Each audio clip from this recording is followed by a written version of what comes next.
So this is the first part of the or part of question number 34 from 2023 midterm morning session paper, and this question comes under the topic user defined function in Python.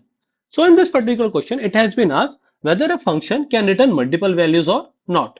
If yes, then you need to explain this particular concept with the suitable example. Now in short अगर मैं बात करूं तो function can return multiple values in a single return statement. तो अगर example के लिए आपने क्या करा, एक कैलकुलेटर फंक्शन बना लिया जिसके अंदर क्या करा आपने, दो पैरामीटर ले लिए ए एंड बी। क्या करा आपने, एडिशन भी कर लिया, सब्ट्रैक्शन भी कर लिया, डिवीजन भी कर लिया और मल्टीप्लाई भी कर लिया।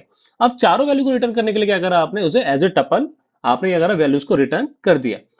लेकिन ध्यान दीजिएगा, while receiving a value you need to also assign the four parameter. अगर आप चार वैल्यू रिटर्न कर रहे हो तो while calling a function जो आपने वैल्यू रिसीव करोगे तो उस केस में भी वैल्यूज क्या आनी चाहिए, आपकी चार वैल्यूज आनी चाहिए।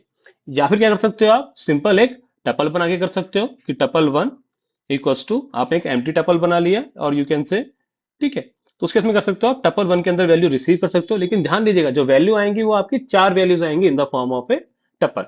तो I hope you got an idea कि किसी फंक्शन के अंदर से आप मल्टीपल वैल्यूज कैसे रिटर्न कर सकते हो। Now we have a practice question for you. You need to answer this one in comment box. What will be the right answer for this one? Okay, guys, then that's it for the day.